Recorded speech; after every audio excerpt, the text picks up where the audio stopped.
Genesis chapter 4 tonight. It always amazes me, just having kids, and my wife and I have had a lot of experience with kids, not because we've had a lot of kids. We've actually only had one child, and so we had that experience, but then we've also had, more than half a dozen, a lot of foster kids in our home, and dealt with just issues and things that the foster kids deal with. And it's amazing to me that all kids are pretty much the same. What are they? They're little brats, right? And it's not really their fault, because the reality is when they're born, they are born with just a problem, aren't they? They're born in sin. It says in Ephesians chapter 2 that they are children of wrath, right? And that's really sad to think about. But your little baby, your cute little munchkin, that apple of your eye, would bite your eyes out if they could. When they're little, they tear you to pieces if they were strong enough. And so God makes them very small, right? So that we can subdue them a little bit and work through their problems and train them. Because you never have to train a child to steal, do you? You never have to train a child to hit. You never have to train a child the word mine, right? All these things just come naturally to them as they just yield and wield who they are in their very nature, and that is separated from God, in the sense that their spirit, they're born spiritually dead, spiritually alienated from God. And it is only through training, it is only through patience, it's only through discipline that they begin to do what they are supposed to do, and hopefully do what they're supposed to do. And sometimes we blame things on our past, don't we? Well, it's because I'm Irish, that's why I have the temper. It's because I'm, this or that, because I have, this personality flaw or whatever. And yet, what was Adam and Eve's excuse? Right? I mean, they had perfect parents, God. And they failed, right? And then what's Cain and Abel's excuse? Well, they had, probably as good a parents as you could get, and yet living in the same household, in the same circumstances, in the same environment, with the same opportunities available to them, one went one way, and one went the other way. One the Bible calls righteous, the other one it calls a sinner in the worst case. And that is just something that, as we think about children, as we think about life, it's really a tragedy. Yesterday, last night, I don't know if you guys caught 48 Hours, but it was about a woman who killed her husband. She blamed it on somebody else, and then she lied about it and said, he killed himself, and just all these lies. And it was crazy because she would tell one person one lie, and she'd tell another person another lie, and it's like she couldn't get her story straight. And yet it came down to the fact that she wanted to love another, that she had money, that was that she'd spent all their money, and she was hoping to get an insurance settlement. Just really sad. Just the things that we are capable of. And I believe, and I've seen it happen, play out in a couple people's lives, I believe that no matter who you are, given the right circumstances, you are pretty much capable of anything. And that's really a scary thing. And yet the remedy to us, the remedy for us, and the remedy that we see in this passage as well as what we've seen in previous passages in the book of Genesis, is that the remedy to that is proximity to God. The remedy to our failure, the remedy to our weakness, the remedy to our sin is to draw close to God, being reconciled to Him through Jesus Christ. And when I say reconcile, that's a very important word, and because Jesus did that, right? He reconciled us to God. That's what the Bible tells us. He reconciled us to God, and reconciliation always speaks of what? Relationship, right? It's not just that we, I got a get out of hell free card when I said I believe in Jesus. It's that Jesus has given us access to the Father so that we can come boldly. Now, pay attention to this. This is so important. If you've never heard this before, I'm sure you have if you've been here long enough. But we can come boldly before the throne room of grace for what? Help, grace, and mercy in time of need. So the whole reason we need to come boldly before the throne room of grace is because we're pretty messed up.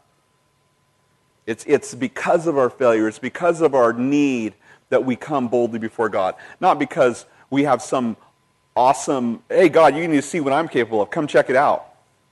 Hey, God, look at this. Look at me. Check it out. Check me out. Look how good I am. Look at what a Christian I am. Look how awesome my ministry is, God. Hey, I want to come before your throne because I have some ideas I need to show you. I think you could improve some things.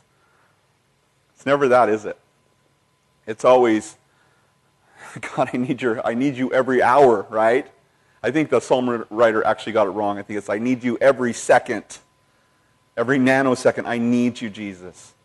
And that's why we come before God, because we need him. And when we are in his presence, he changes who we are. He conforms us to his image.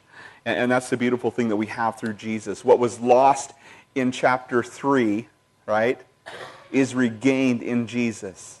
So important for us as Christians. Now, Genesis chapter 4, verse 1, it says, Adam knew Eve, his wife, and she conceived and bore Cain, and said, I have acquired a man from the Lord. So he just met this gal.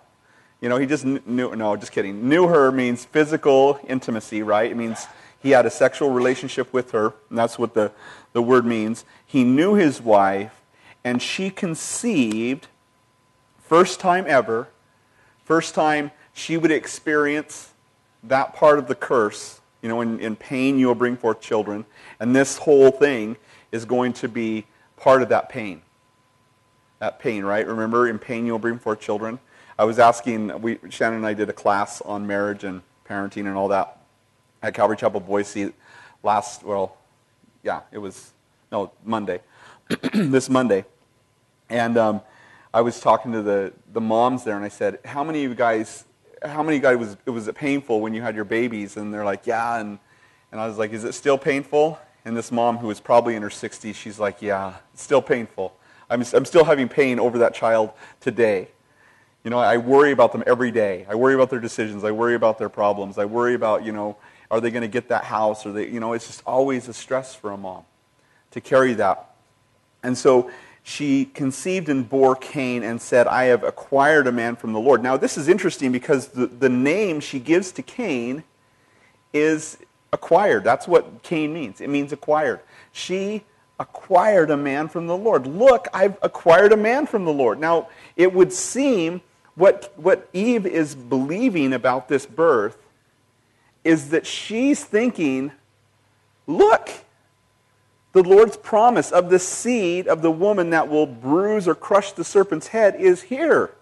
He's here. It's been done. And so she has a boy. She's thinking it has to be the fulfillment to the promise. Now, this is something that's really strange. As you look through ancient history, a lot of people don't know this, but the most ancient civilizations, every civilization in the world, in fact, has what they call the zodiac. Are you guys familiar with this? It's a really interesting, it's all the constellations, 12 constellation of stars, whereby, you know, some people, you know, prognosticate the future. Some people just use it for pinpointing what their, you know, the time of year it is, or the the rotation of the stars to kind of identify them. But what is interesting is even the Jews had a version of this, and they called it the Maseroth. And the Maseroth started with, just like the zodiac does, started with a virgin, right? And what's she doing? What's she holding? A child. And ends with a lion, the conquering lion. Remember that? Isn't that kind of the gospel story? It starts with the virgin bearing a son, and he conquers as a child. And we see actually, even in paganism, that what they have done, all the way back from the Tower of Babel, was they have stolen the story, the promise, Messiah that was going to come through the virgin, through the seed of the woman, and they have applied it to themselves.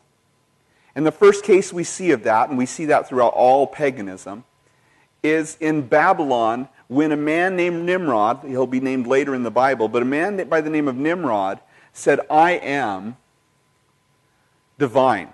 I am the one who came down from God. I am the fulfillment to the promise that God gave us.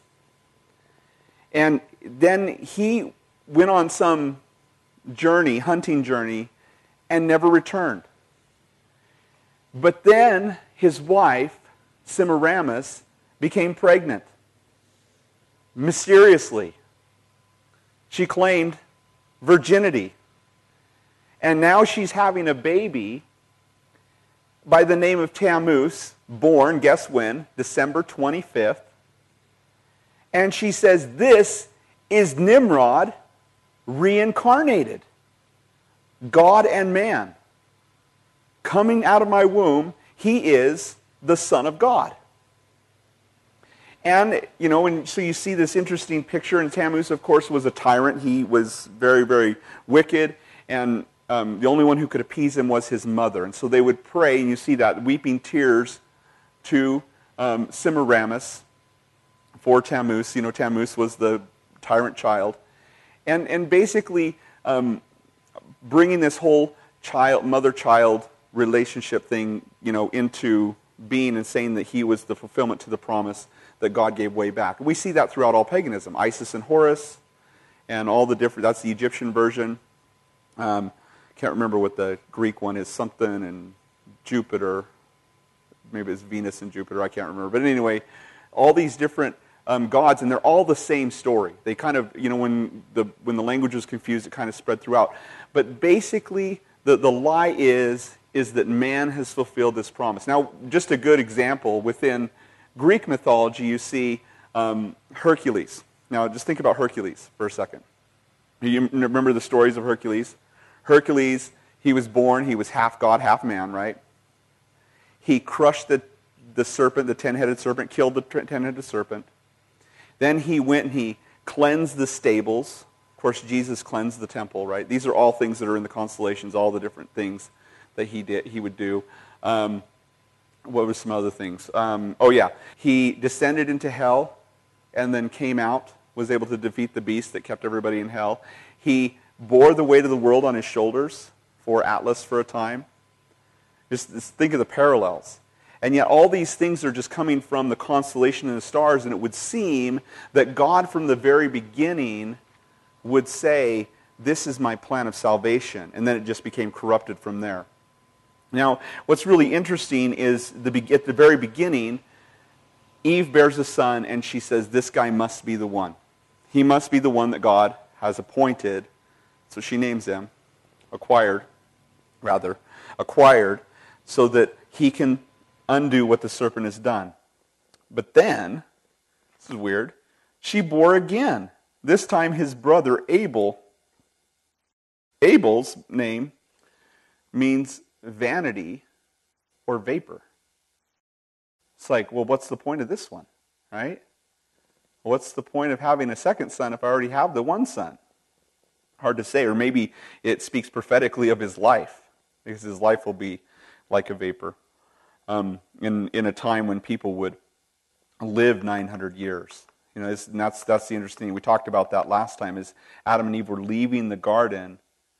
They would be disconnected spiritually from God and then live 900 years in the cursed earth. Can you imagine what that would be like? Like you couldn't breathe, You were spiritually alive with God in the garden and then pushed out, and for 900 years you had to suffer with the reality of what was. I think a lot of people experience that in their lives. When they walk with the Lord, they know the Lord, and then walk away from the Lord into emptiness after a life of sin. I've seen that happen to people, and oftentimes years later they come back, and they're just so wiped out from just the sadness of all that they've done and all the destruction they've caused in their life. But it says he his brother Abel. Now Abel, verse 2 still, Abel was a keeper of sheep, but Cain was a tiller of the ground. Now notice their jobs. Cain took on his father's occupation. Remember, Adam would have to go out and till the ground. By the sweat of his brow he would eat his bread. Part of the curse for Adam was that he would work, and his ground was still going to produce thorns and thistles for him. It wouldn't be just instant success every time. It would be in his work that he would struggle, in his work that he'd be insecure. And that's how it is for every man, right? It's that insecurity. Am I going to be able to provide for my family? That's where every man feels, anxiety. And then you have a child. Am I going to be able to provide for my child? Just a very difficult struggle. And so Cain takes after his father and becomes a tiller of the ground. But Abel, it says, keeps sheep. Why would Abel keep sheep? Why would that be the second job that's appointed? Well, one, of course, is for food, right? Tilling the ground to produce food. And they won't eat meat until after the flood. So he's not ranching. Why is he keeping sheep? Well, remember back at the end of chapter 3, it says that God brought them coats of skin. And so they need food and clothing, don't they? And so Abel is tending the sheep. And it's very possible that they were also tending the sheep because in that act, when God brought them skins of clothing, they also recognize it as an innocent animal being slain on the day that God said, on the day you eat of it, you shall surely die. God would kill these animals and then bring the skins to them and cover them with these skins. And so maybe as a reminder of their sin and a sacrifice is why they would keep the sheep, to continue that tradition on. Now it's interesting because at this point we don't have any law. As far as we know, God hasn't instructed them to do sacrifices or anything like that. And yet why would they do that? Why would they do that? Well, because of their awareness of the problem that lies within. I think everybody is aware that sin is wrong. It's in us. Our consciences, God gives to us to show us that sin is wrong. Cain and Abel knew that when they did something that they weren't supposed to do, that it was wrong. Every single one of us has that. Do you realize in every culture in the world, murder is a crime? Every culture in the world. Adultery is a crime. In every culture in the world, it's considered to be unacceptable. And yet, why? Because God has given us what some call a natural law. This is just the way things should be. And He's written His law in us to a degree. And so, he's a keeper of the sheep. Cain is a tiller of the ground. It says, in the process of time, or literally in the Hebrew, is in the end of days. It came to pass that Cain brought an offering of the fruit of the ground to the Lord. So, at the end of days. Now, sometimes some commentators will say, well, it's when they grew to maturity, when they became a man. That's very possible. The word end of days could also signify it just happened to be the end of the week, so the seventh day or the Sabbath day. And so, there's some unclear wording here, and we're not really exactly sure what it means, but basically the way the New King James translates it is in the process of time. So eventually this happened, right? And it would seem that they were mature in age by this time. So and we don't know how old they were. They could have been, 12 years old. They could have been 40 years old. They could have been 500 years old. We don't know, right? We don't know how old they were. But we know that as they, in the process of time, whatever that date was, the end of days, they brought offerings, and Cain brought an offering of the fruit of the ground to the Lord. Now think about this. This is really important, because I think when people look at this, most people misunderstand what was wrong with this. And it's amazing to me how I talked to so many people about this and read so many commentaries about this, and it seems pretty clear, if you pay attention, what's happening here. Now, if you were Cain, and you were going to bring an offering to the Lord, obviously he thinks it's important. Otherwise, he wouldn't be so angry later. Do you think he's just haphazardly throwing some vegetables together and saying, okay, hey, here, God, here's these vegetables? If you were going to bring an offering to the Lord and it was important to you, what kind of offering would you bring to the Lord? Would you bring your worst, something mediocre, or would you bring your very best? Wouldn't you bring your best? And I believe that's exactly what's happening here, is that in the process of time, Cain brings his best. Now, most commentators that I read said, well, Cain didn't care and he didn't bring anything good. That betrays the text, because later he's upset about it. If he didn't bring anything good, why would he care? Right? He brings his very best. But notice this. Abel also brought of the firstborn of his flock and of their fat. And the Lord respected Abel and his offering, but he did not respect Cain and his offering. And Cain was very angry, and his countenance fell. Now, if you just haphazardly threw something together and put it before the Lord, and it's like, I don't really care either way, one way or the other, and you threw it up there, would you be upset? No, obviously he's upset because he put a lot of effort into this, right? He put a lot of effort into it, and God didn't accept it, and he's angry about it. What effort did Abel put into it? Well, I mean, he raised the sheep. So, anybody who's done 4-H knows that there's a little bit of work involved in that, but he didn't give birth to the sheep, right? It was the mom sheep who gave birth to the lamb.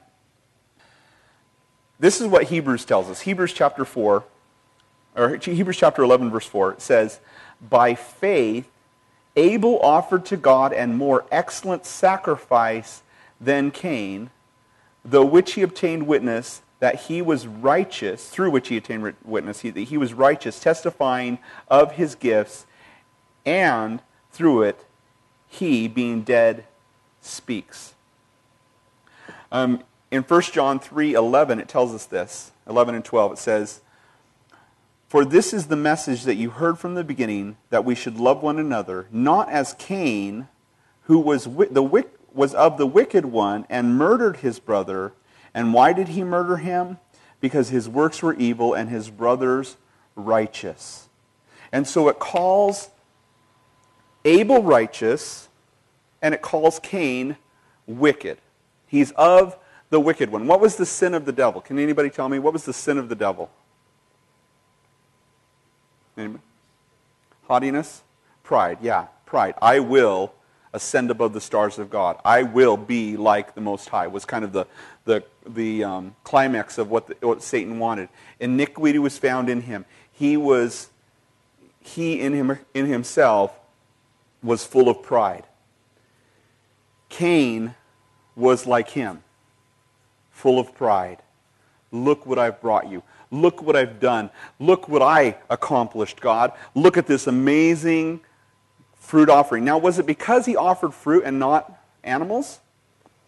I don't think so, because later in the law, when God ascribes the law, he gives the offering of the first fruits. He gives grain offerings. He gives all kinds of offerings, wave offerings, drink offerings, and blood sacrifice offerings.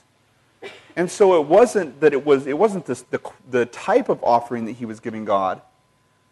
It was the quality of the offering that he was giving God. He was giving God his very best. Let me say it this way. He was giving God his very best. Look, God, look what I've accomplished. Look what I've done. Hey, God, I want you to look at this offering. Look how wonderful it is. Look how hard I worked to build this offering for you. What did Abel give? Remember what it says in Hebrews chapter 11? I think it's verse 5 or 6. It says, without faith, it is impossible to please God. For when we come to God, we must believe that he is, and that he is the rewarder of those who diligently seek him. It is faith that approves us before God. It is faith in God, right? And yet, what's different about Abel's offering? Actually, he tells us. It says, Abel brought of the what? What did he bring? What does it say in verse 4? He brought of the first. Yeah. He brought of the firstlings of his flock. In the spring, when they had babies, he brought the babies and he sacrificed them. So, there was no promise of a second. It was an offering of faith. The offering of food is the offering of the first fruits. When the children of Israel went into the promised land, they took the city of what? Jericho. Remember Jericho? They marched around, it fell down, they went in and took it. What did God say about the stuff in the city? It belongs to me. The first city belonged to God. Every other city, they could take plunder. He didn't tell them that. He said, don't touch anything in the city of Jericho. It belongs to me. It is sanctified to the Lord. When you have a child, the first one to break the matrix belongs to who? To God. And so, because your firstborn belonged to God, you had to bring a lamb and sacrifice it in place of your firstborn, because the firstborn belonged to God. Or 2 turtle doves, as it did in Mary. If you were poor, you brought 2 turtle doves. Shows us Joseph and Mary were poor. And you sacrifice them for the firstborn. If you had their firstborn lamb, had to be killed. Your firstborn donkey, you had to break its neck. Why? Because the first belongs to God. The first of your increase, in terms of the tithe, the first 10% goes to God. That was the law in the Old Testament. And so it's not like, I'm going to give God my best, but I'm going to give God my first, without a promise of the second. It's an offering of faith. God, I trust you.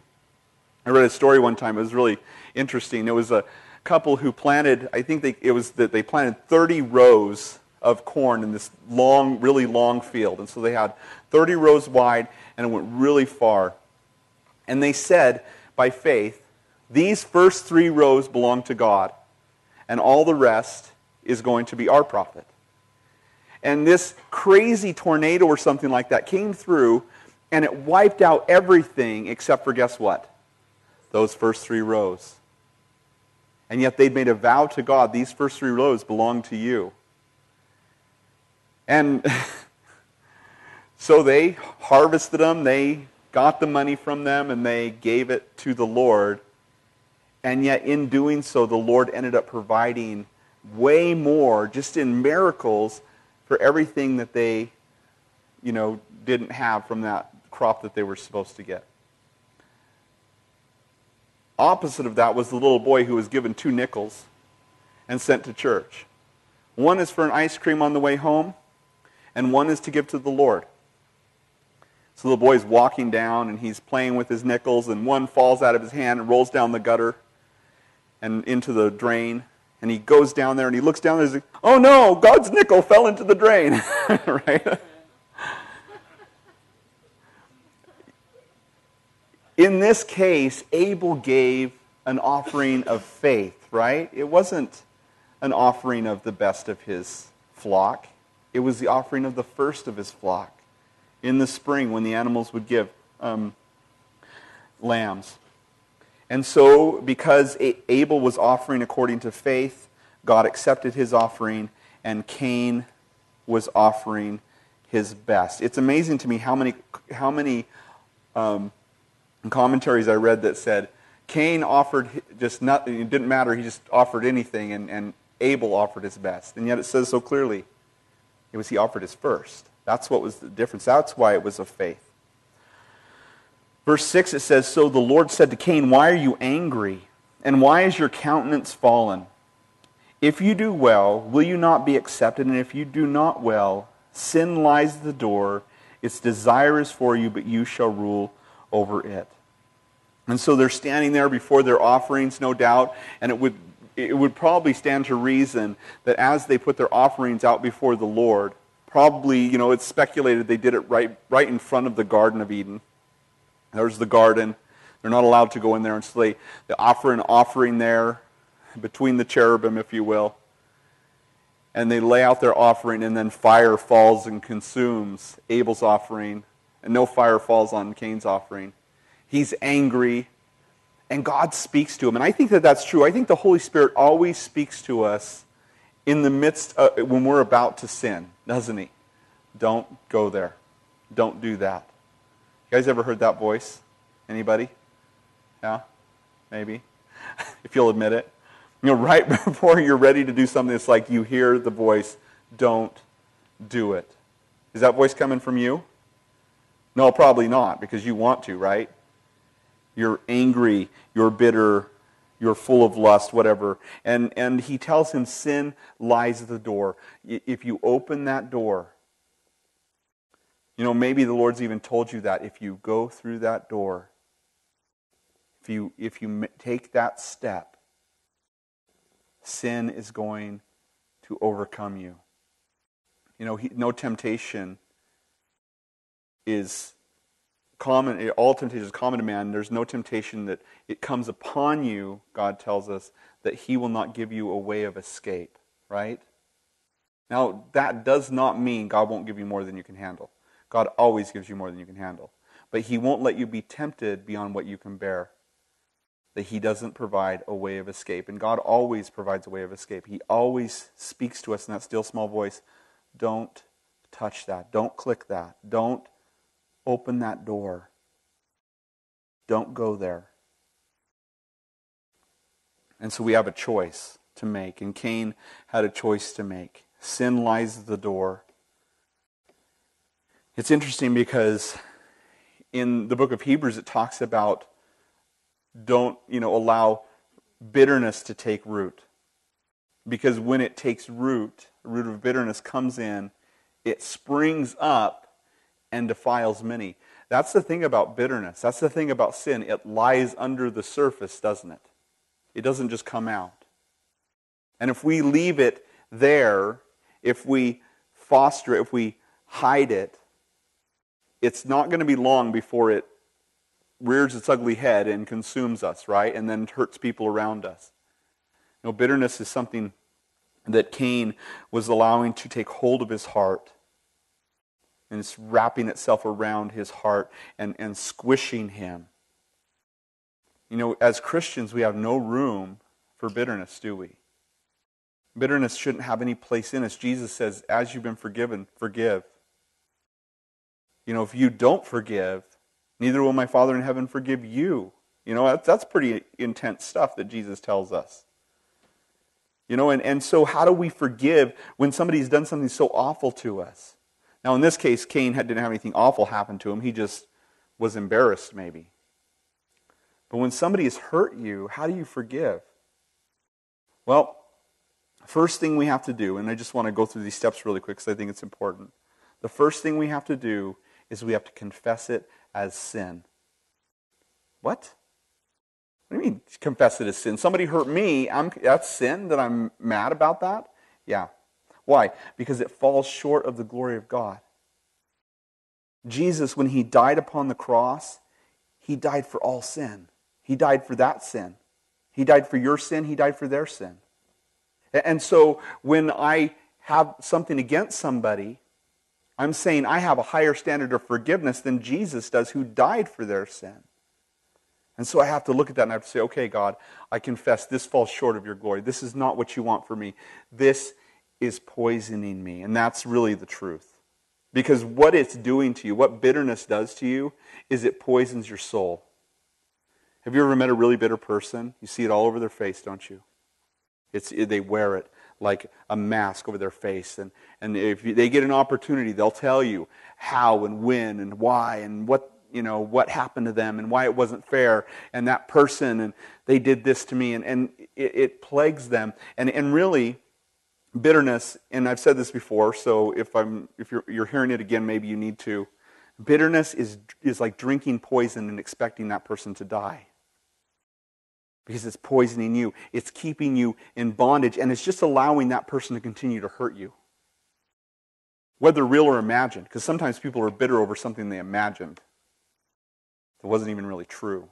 You ever been bitter towards somebody who you thought was mad at you or did something awful to you and really they didn't? You find out later that it was your mistake. Oops. And yet you're bitter about it. You're angry with them. They accidentally deleted you from Facebook.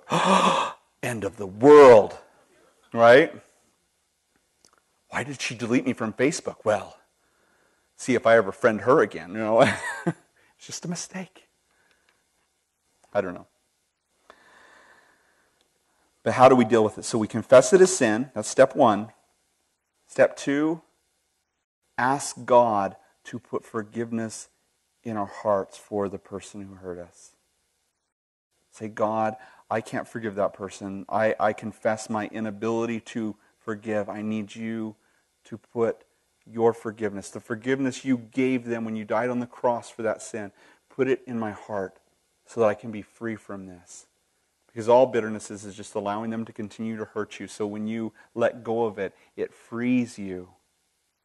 Now, I'm not saying you have to be their friend now or, be buddy-buddy with them, but you can be released from the obligation you've held upon yourself to hold it against them. And it frees you like you would never believe. I've seen so many people set free when they would just go follow those simple steps.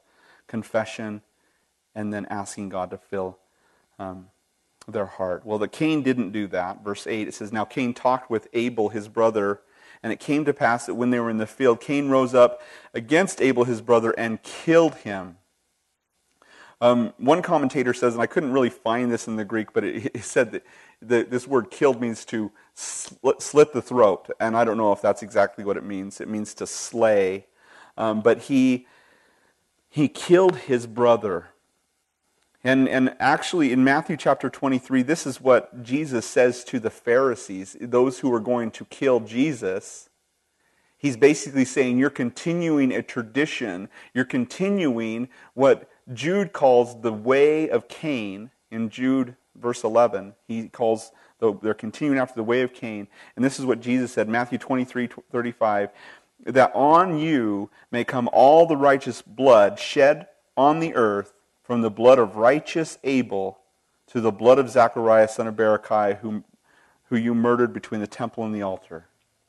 He's saying you are guilty. Why are they guilty of all that? Because they would kill the author of life.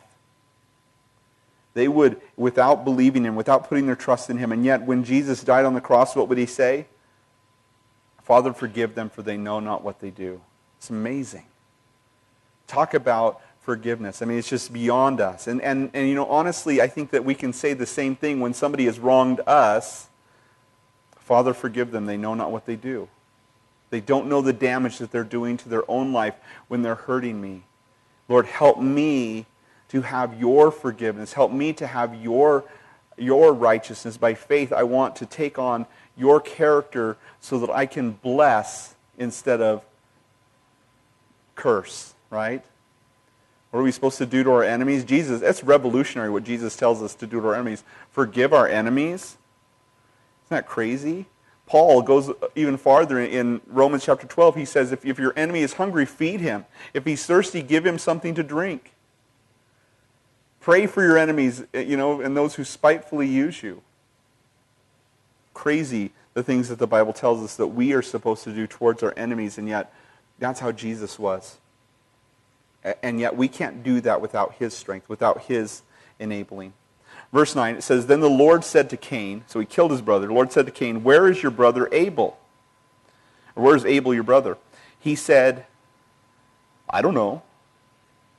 Isn't that how every kid says? Who broke this vase? I don't know. Now you always ask those questions. Parents are like lawyers. You never ask a question that you don't know the answer to, right? Or at least you got to pretend you know the answer to it. Who broke this vase? You look at the kid. I don't know. That's what they always say. I don't know. And then notice how snarky he is towards God. Am I my brother's keeper? Am I responsible? Am I supposed to watch him? It's amazing. And yet God knows. God knows exactly what has happened. Verse 10, it says, And he said, What have you done? The voice of your brother's blood cries out to me from the ground. Cries out to me from the ground. What does that mean? The testimony of his blood is there on the ground, obviously. God sees everything. God already knew. This isn't a question of, hey, do you know where Abel is? I haven't seen him around.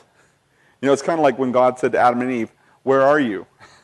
He knew exactly where they were, right? Here he's saying, where's your brother? I don't know. Am I my brother's keeper? He said, your brother's blood is crying out to me from the ground. I hear it. You know, when we know, and it's difficult to tell exactly what all this means, but it tells us in Luke chapter 16 that there's a place where the righteous dead, and we know Abel was righteous, the righteous dead would go when they died. And it was a place they waited for Jesus to come to die on the cross for them. And so that's where he would go, this place that Jesus would call to the thief on the cross paradise. The place where Lazarus, when he died, he found Abraham there, and laying his head on Abraham's bosom, he would be comforted, right? And so that's what, in Luke chapter 16, he describes it with the rich man and Lazarus goes and he lays his head on Abraham's bosom, and the rich man goes to a place that was across a chasm fixed, where he was in torment, and they were able to talk to one another. Now, of course, Jesus tells us in John chapter 3, verse 13, one of the weirdest verses in the Bible. It says, nobody has ever ascended to heaven except he who came down from heaven, the Son of Man himself, who is in heaven. Right? So Jesus, nobody's ever been to heaven except for Jesus, who is in front of them and in heaven at the same time. Trippy, right? But what does that mean? So nobody's in heaven? No, nobody was in heaven. Everybody was waiting for their sins to be forgiven. They can't go to heaven until their sins were paid for. So when Jesus died on the cross, it tells us he descended, really bizarre, to the lower parts of the earth, Peter tells us. And that's when he set captivity free, or he set those people free, and they went to heaven after Jesus died on the cross. He proclaimed liberty to the captives, and they went to heaven. So before Jesus died on the cross, nobody went to heaven. Everybody went to that place waiting for their redemption, by faith, waiting until Jesus would come and set them free. Now for us, we have a different promise, don't we? As the church, to be absent from the body is to be present with the Lord, right? The Bible says that a couple of times. Paul says, it's far better that I depart and I be with Christ, but it's more needful that I stay and help you. You know, and so there's this idea that before, and Abel would have been the only one down there. He's like waiting for somebody to die. He's like, okay, I'm down here all by myself. You know, that would have been a little bit boring at the beginning, right? So Abel's down there waiting, and they call it Hades. You know, so we think of hell, we think of the bad place, but it actually, Hades meant the grave, and it would mean the place where the righteous dead were as well as the unrighteous dead. And so there was two places there. It tells us in the book of Revelation that at the great white throne, death and hell give up their dead. Now, there's no righteous down there now because they've gone to heaven. But there's still unrighteous there. It says death and hell will give up their dead, and the abyss will give up its dead, and they will all stand before the great white throne of God. And they'll be judged by their works. Cain and all the rest who lived by their own works will be judged and then cast into the lake of fire, which is the second death. So when we think of hell, you know, we kind of ball that into one thing, but there's actually a place that people go awaiting judgment. Just like people awaited redemption, people are awaiting judgment for the great day of God's wrath. And they will be delivered before the great white throne. And then hell, or eternal fire prepared for the devil and his angels, is the lake of fire that is described in the book of Revelation as well as in Matthew chapter 25. So not real wholesome or exciting stuff, but that's kind of the idea. So Abel goes to this place. He's crying out, you know, avenge my blood, you know, to God. And he says, verse 10, what have you done? The voice of your brother's blood cries out to me from the ground. So now you are cursed from the earth. That's interesting. Which has opened its mouth to receive your brother's blood from your hand. And so God curses them. And when you till the ground, it shall no longer yield its strength to you. A fugitive and a vagabond you shall be on the earth. So basically he curses him once again. Now this already happened one time, but now it's like a double curse on Cain specifically, that when he tills the ground, it's no longer going to bring the produce that he tried to bring to God before. Now he's just going to get small potatoes, right? He's going to try to get, he's going to try to get a good crop, but it's not going to happen. And he's a fugitive. A fugitive is someone who is running away from home, right? Or running from the law. Running for their life because they're in trouble. A vagabond is somebody who doesn't have a home. A fugitive and a vagabond. Now, that's not to be confused with what we are. As Christians, we are pilgrims and foreigners, or pilgrims and sojourners, right? Now, a foreigner or a sojourner is someone who is away from home, and a pilgrim is someone who is headed to a new home, right? And that's us. So we're pilgrims and sojourners in this land. This is not our home, but we await a better home. It says, verse 13, and Cain said to the Lord, my punishment is greater than I can bear. Notice his response. God, forgive me. Right? No. My sin is against thee and thee alone. That's what David said. No, what does he say? My punishment is greater than I can bear. It's me, me, me, me, me. I can't handle it. Not I'm sorry. God, forgive me. Humbling himself, sackcloth and ashes, none of that. He's just, hey, that's no fair. Isn't it amazing that a child can do something completely awful? And when you say, okay, you're going to time out, or you're going to bed early tonight, or no dinner for you because you ate the whole cake. No fair. They always pull that, don't they? Every time. It's like, that's not fair. It's crazy. And that's exactly what Cain does. Completely irresponsible, completely not taking responsibility. Verse 14, surely you have driven me out this day from the face of the ground. I shall be hidden from your face. I shall be a fugitive and a vagabond in the earth, and it will happen that anyone who finds me will kill me. I'm going to die as if he didn't deserve it. I hate you. My life's over. That's what kids say still today, don't they? I hate you. My life is over. This is no fair. And the Lord said to him, therefore, whoever kills Cain, vengeance shall be taken on him sevenfold. And the Lord set a mark on Cain, lest anyone finding him should kill him. Talk about grace, right? So what is this mark on Cain? We don't know. It doesn't tell us. But something that somebody would know when they saw Cain, hey, don't kill that guy, because it's going to be sevenfold against me if I do. And so God allows Cain to live. Now, why didn't Cain die? Remember later on we're going to see an eye for an eye and a tooth for a tooth. If a man sheds blood, by men his blood shall be shed. That's what God will say later. Well, Cain was the first one to kill. This is the first death. And we don't know if it was first-degree murder or second-degree murder. We don't know if he just wanted to hurt his brother and he accidentally killed him. Nobody had ever died before, so he didn't have something to think about other than the lambs. But whatever the case is, he spares him, just like he didn't kill Adam and Eve when they ate. He sent them out of the garden. He doesn't kill Cain either. And then it says, verse 16, this is interesting, then Cain went out from the presence of the Lord. Now, what does that mean? Well, it's very possible that he was at the edge of the garden, where, if you think about it, they called the Holy of Holies, where the two cherubim stood above the Ark of the Covenant, the place of the presence, where God's presence was, and his Shekinah glory would come down upon that place.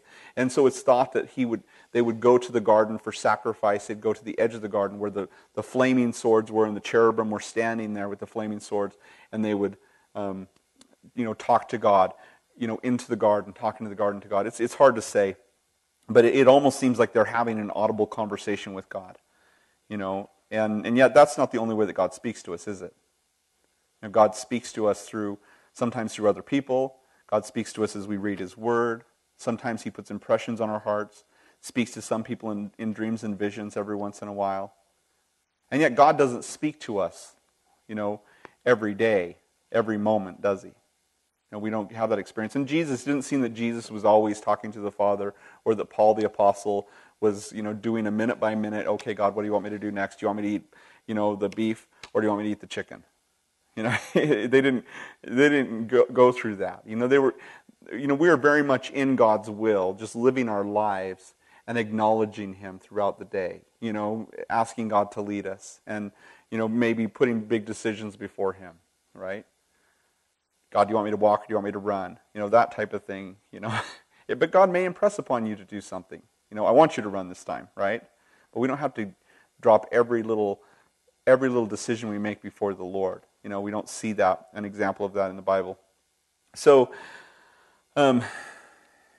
Cain, he goes out from the presence of the Lord, and he dwelt in the land of Nod. And some of you are in the land of Nod right now, in the east of Eden. And of course, this is the way of Cain, to run from God, to get away from God. And he goes to a place called Nod, which is east of, it's on the other side of the garden probably, from where he was, east of Eden. Remember, the garden was in the east of Eden. Now he's going east of the Garden of Eden, the east of the place. On the other side, to a land of Nod, which means wandering or unrest. And isn't that what it is when we depart from the presence of the Lord? It's like we have no fulfillment and no rest. And yet He is, it tells us in the book of Colossians that He is our peace. He is our rest, right? Jesus is literally, He's our Sabbath. He is the rest. When we enter into His rest, Hebrews tells us, we cease from our own works. And it's no longer we who work, but He who works in us. Just like Paul said, I'm crucified with Christ, yet I live, yet not I, but Christ lives in me. And the life I now live in the flesh, I live by faith in the Son of God who loved me and gave Himself for me. So then, it says, verse 17, then Cain knew his wife, and she conceived and bore Enoch. And he built a city and called the name of the city after his son Enoch. So Cain knew his wife. Well, we didn't know his wife. We didn't even know he had a wife. How did he get a wife? Where's his wife coming from? That's the big question, isn't it? Where did Cain get his wife? Well, of course, it tells us later that Adam and Eve had sons and daughters, right? So he married his sister? Not necessarily.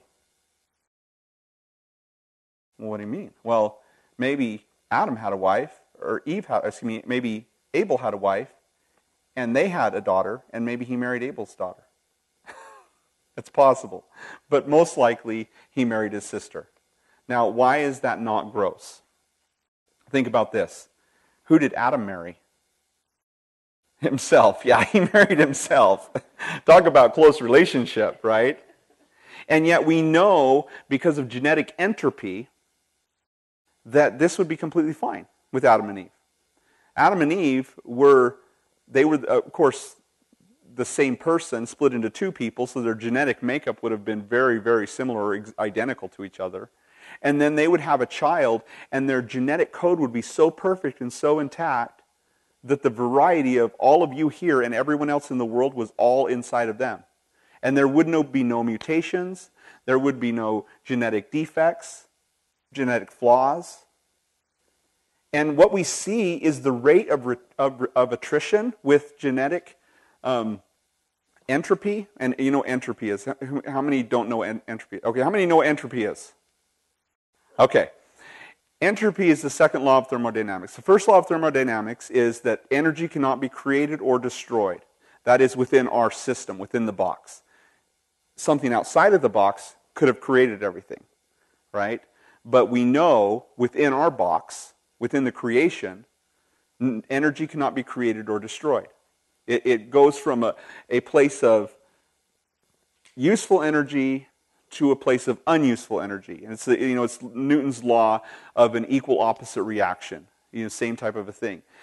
Every action gets an equal and opposite reaction. You give energy to something, and it's going to have an equal and opposite reaction. and yet some of it's going to dissipate in waves, in heat, in whatever. Friction is going to make the reaction look less than the action, but it's going to be equal and opposite. There's going to be as much going on out there as happened. Are you following me? Okay. The second law of thermodynamics is that everything is winding down, meaning that energy, though it can't be created or destroyed, is going from a place of usefulness to a place of unusefulness. And so you burn a log in the fire, it releases the energy into heat and smoke, and it goes up into the atmosphere, and it, spreads out, and it becomes unuseful, right? And so that's basically, if you look at something like this, something that is going to decay, if you look at rates of decay and you map rates of decay, or let's say it a different way, rate of attrition, you see kind of a curve. It starts out doing really good, holding out. So let's say a body. Let's just talk about a body. Your body, you die. You don't even look dead. You're just laying there on the ground. And then a couple, maybe a half hour later, rigor mortis starts to set in, and you start to look pale, and blood starts to coagulate, and and all of a sudden you're starting to show the effects of death. And then a little bit later, different processes are happening. You start to congeal, the rigor mortis unsets, your body starts to decay, and so you go from this looking pretty normal, looking horrible real quick. Everything just starts to melt all at once. Okay, that's a great picture, isn't it? But so too, when you look at the rate of attrition, it kind of looks like this. It kind of goes and then levels out. And when you look at, if you take the scale of Adam and Eve, 900 years old, and the people who lived 900 years old, and the people who lived 200, 300, or 600, and 200 and 300, and then 190 and 120, and now down to kind of leveling out at 70. Genetic entropy, meaning the breakdown of the genetic code over a 6,000-year period from Adam and Eve to us, it follows a perfect rate of attrition. From 600 years down to what we have around 80 to, average of 80 to 75 years of life. Isn't that amazing? And so when scientists look at it, they see that the genetic code is breaking down. Now, why is that important? Because when Adam and Eve were created, and then they had children, there was so much genetic information in there, it was so pure, that they could marry their brothers and sisters, and it didn't have any effect on their genetic makeup. There was so much variety there that they could just continue to produce completely, perfectly healthy children. But then the genetic code broke down. And about the time of the law, God said, okay, no more marrying anywhere within your immediate family. You can't marry a sister, you can't marry a first cousin, because your genetic code is too similar. Because you're spread out, the genetic code is getting thinner and thinner and thinner. They say that within 1,000 years, every baby would be born stillborn, if we continue at the rate that we're continuing at. Because your genetic code breaks down, and every time your body creates a cell, geneticists say there's 3 errors, 3 genetic code errors. What is genetic code? Is a computer program. And that's what a lot of people don't realize. It happened by accident, of course, right? It's a 3-dimensional self-error correcting program. And yet every time you create a new cell, there's 3 errors in that cell. And the next cell is 3 errors in that cell, and the next cell is 3 errors in that cell. And it's negligible from one cell to the next. But you notice that by the time that's been happening for 90 years, you look 90. And why is there errors in every cell? Well, because you have X-rays and UV rays and pollution and all these things affecting your body. And all those things are breaking you down to make you older and older and older. There's no reason, if there was no outside environmental impact on your body, that you wouldn't just live forever. But because you're breaking down, when you pass it on to your children aren't as viable as you are. I mean, so ever slightly, they're not as viable as you are, but they aren't. Your best bet is to marry somebody completely unrelated to you, if you're going to have a child. Like so far, like maybe, like maybe a black person and a white person marrying together would have more likelihood of having a healthy child, given that they don't have a lot of family history of really unhealthy things in their genetic code. Because your children can get either genetic code. But oftentimes, your two genetic codes coming together end up producing a correction in the flaws. And so sometimes you'll see those flaws skip a generation or evaporate when two people get married. It's too much science. But anyway, he married his sister. To Enoch was born Irad. Irad begot Mehujael. Mehujael begot Methusael. And Methusael begot Lamech. And if you want to know what these guys' names are, I was able to look these up. Mortal is Enoch. Irad is convoy. Mehujael is smitten by God. That's a nice name. He must have been really ugly. He's smacked by God. His name was Godsmack, really. Methusael means man of God. It's kind of interesting. And Lamech means powerful. Well, Lamech, verse 19, took for himself 2 wives. The name of one was Ada, and the name of the other was Zillah. Now, we know in Hebrew that El means God, right? So if she was Elzillah, she'd be Godzilla. Sorry. Okay, so Ada, you have to have some fun.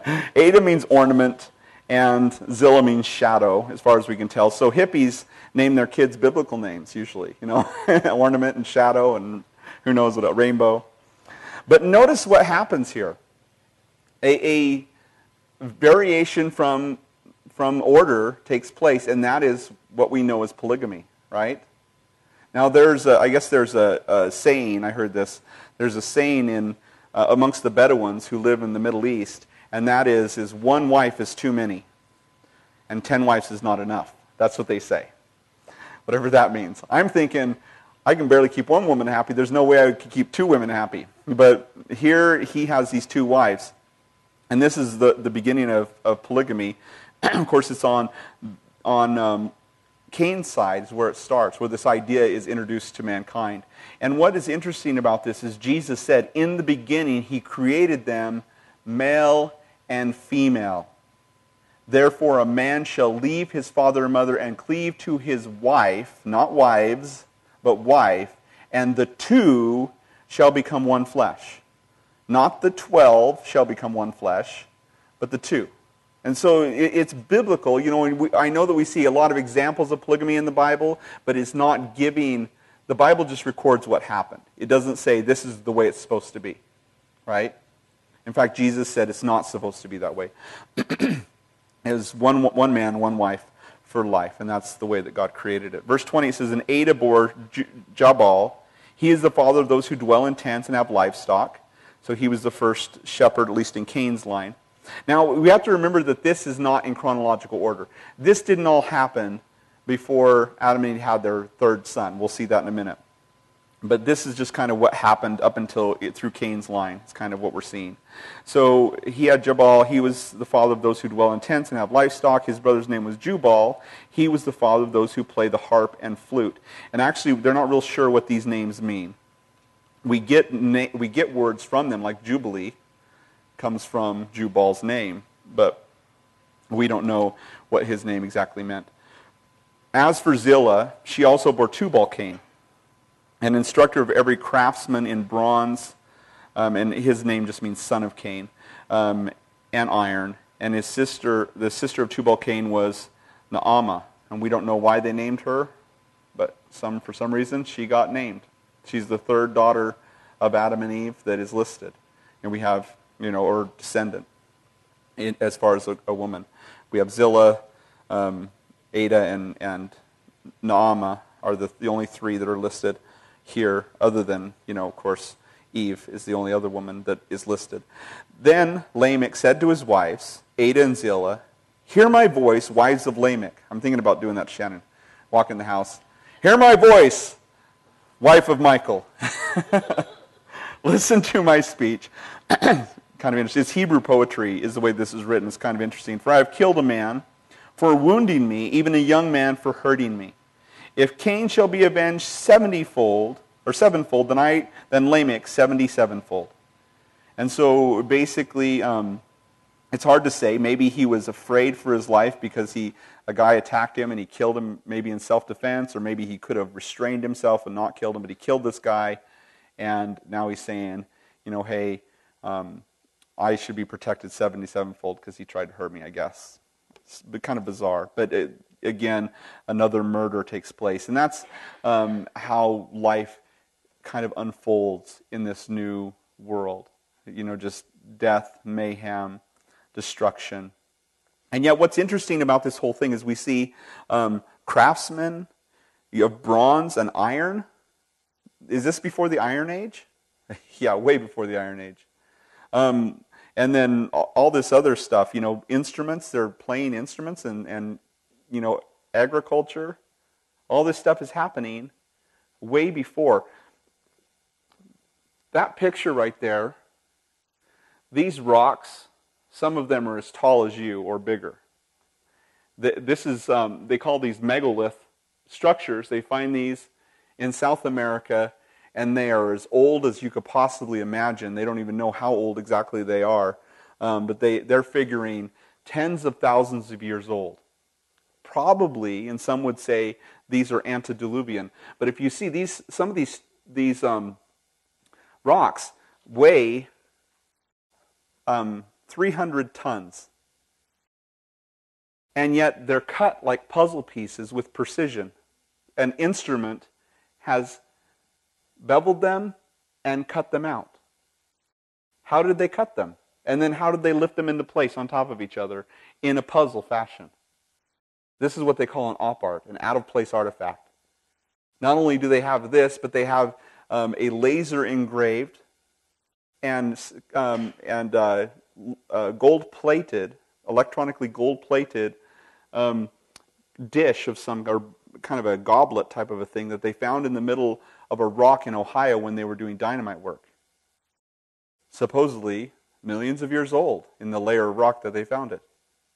A hammer that they found in Texas was made from alloys that we have no technology to create ourselves. Still had its handle, most of the wood handle was still sticking out of it, and it was in the middle of a piece of granite.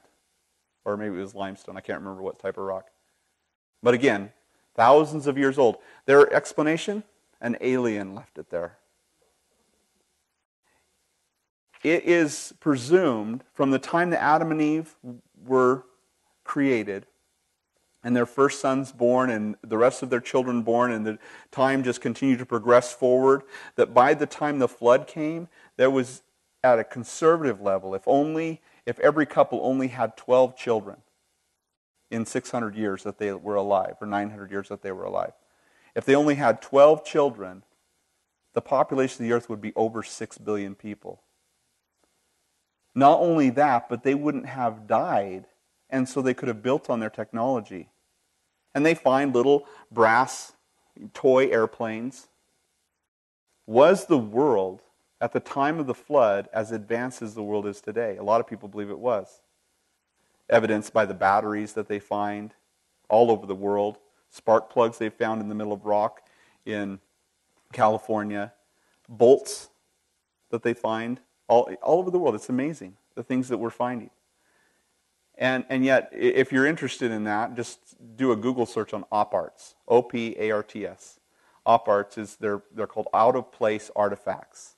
Just here in Nampa, they found a doll made of pumice that came up out of a well. They were drilling a deep well, and up comes this doll that was carved out of pumice, but it was carved so intricately, they said it had to have been carved by some sort of advanced tool.